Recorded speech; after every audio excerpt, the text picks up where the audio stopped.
Good. Hi, we're from eLaw Alliance. We're three lawyers there. My name is Herman. I'm accompanied by Peter Poon and Janan Jera. Today we're just going to go over some simple topics in regards to what to do and what to not do when you go to court. So I'm just going to simply open this up for any explanations, any questions, so go ahead. I'll start. Number one, don't when you come to court. Don't show up late is one suggestion I have. Oftentimes courts only sit for a specified period of time, so if you miss the opportunity, your court date was at 9 o'clock, but you showed up to court at 1 o'clock, sometimes the consequences are a warrant can be issued for your arrest if it's a criminal matter, or if it's a family matter, the judge may have already spoken to your matter, granted some order in your absence without you even having a chance to respond. So very important, be punctual when you're in court, show up on time, don't show up late. I agree. I mean, even though if you've been to court, the experience is that you get there on time and you wait a few hours before your matter can be heard, or you can speak to your matter. The judges will still appreciate and expect that you be on time when the court starts. For most of the what we call in criminal a docket day, or in family a chambers day, where there's more than one files for that time, your file may not be dealt with first, but however, do note that the court does take note when you get here, and usually the judges are very good at seeing who's here at the beginning of when court starts. So it's very, very important. And just to jump on that, some of these courtrooms are open for a long period of time, so you do have to wait. So be prepared to wait at times. However, you could also let Madam Clerk know, or any clerk in the front know, that you are there. This way, just in case if you go step out to the bathroom or anything like that, they do know that you are there and you have signed in with the courtroom. And I guess to add, if it's not a docket day, or if it's actually a trial day, or anything that's substantive, it's a much more important that you are there on time, because your court date and time is for your matter only. And if you're not there, as Janan mentioned, the court can make an order that's going to be adverse for your interests. Either it's criminal matters for a warrant for your arrest, which is a criminal code charge by itself of failure to appear in court, or a family matter where you can have your application struck altogether, meaning the court is throwing out your application, or if you're the respondent, the court is really then making an order that the other side is all they're asking for, because you didn't show up to court on time. So this would kind of be the most important and the least you can do for your criminal matters. Be on time on the date and time that you are asked to be in court. And of course, it always helps if you do have a lawyer retained or hired. Obviously, they will show up for you if you're not able to show up yourself. But if you're self-rep, then show up on time. Any other do's and don'ts, guys, that you'd want to mention? Just generally, do be prepared. Do bring any documents that you might need. If you're in a family law matter, any applications, affidavits, those kind of things. If you're self-rep, make sure you have those on you. If you've done your own application, make sure you have that.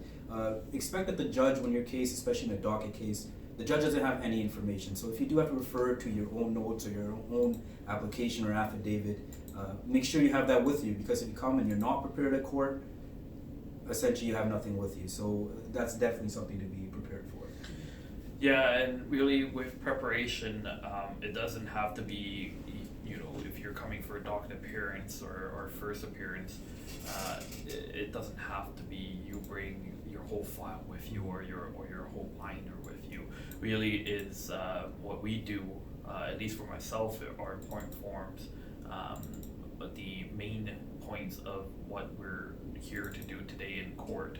Obviously, if you're now at a trial stage or at any kind of substantive hearings, you would want to bring that file so that you can draw upon the evidence or documents right away.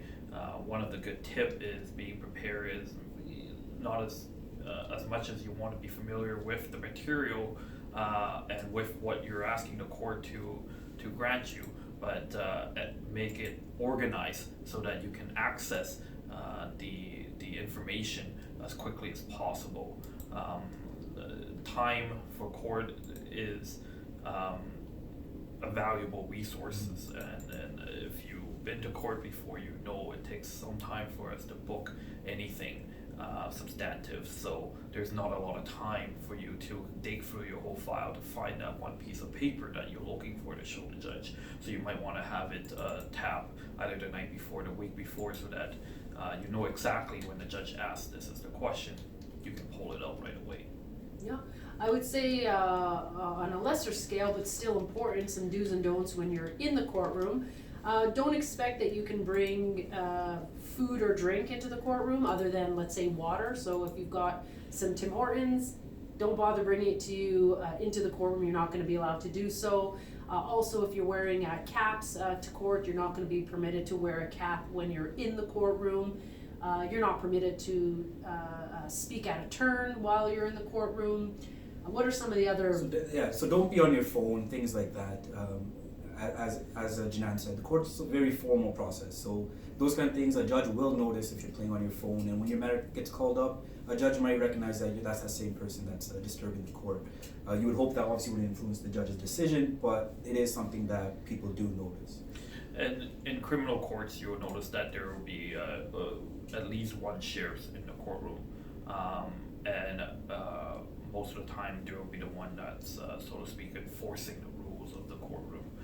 If you have drinks, if you're wearing accessories on your head, if you're talking on your phone or playing with your phone or your phone's not turned off, you would actually be removed from the courtroom by the sheriffs.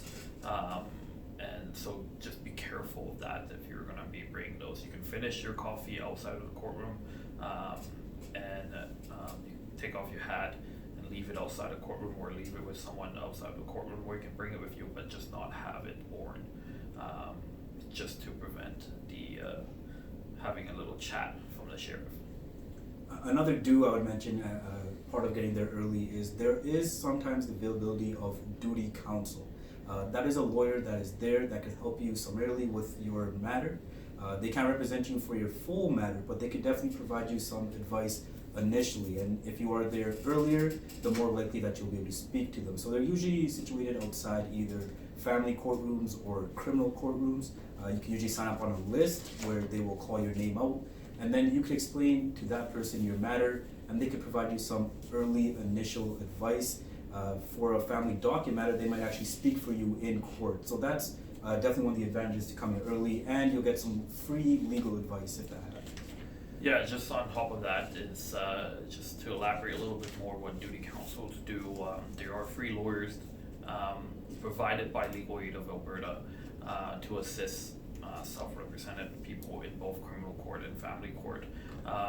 More so in criminal court, you would want to definitely come earlier, as Herman has mentioned, because imagine having a court time of 9, but that's for 40 or 50 other people, sometimes even up to hundreds of people.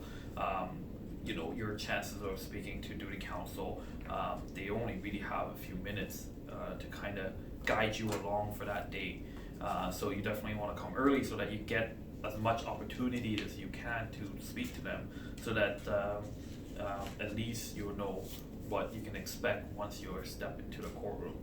For family matters, again, if you you'll get more of an opportunity if you come early and try and speak to duty counsel instead of coming a little bit later, because they might be in the courtroom speaking to the other matters already, and it would be beneficial for them to actually have a little bit more time so that they know what your situation and circumstances are.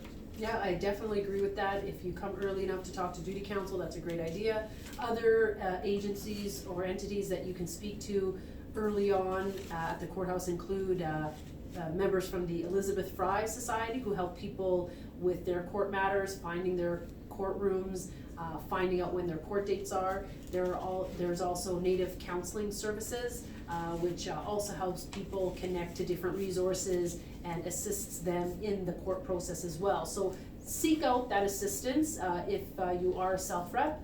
Of course, if you have your own lawyer, then ask questions. Your lawyer should be handling all of the appearances for you if you've hired them, but it doesn't hurt to ask your lawyer questions about some of the other resources that are available at the courthouse, and also some of the do's and don'ts. Because there are gonna be occasions where you will be attending court with your lawyer, and it's good to know some of the etiquette. And some of that etiquette includes, if it is a substantive court date, for example, it's a date for your trial or where you're pleading guilty, normally you are going to be positioned right beside your lawyer at the defense counsel table, as an example.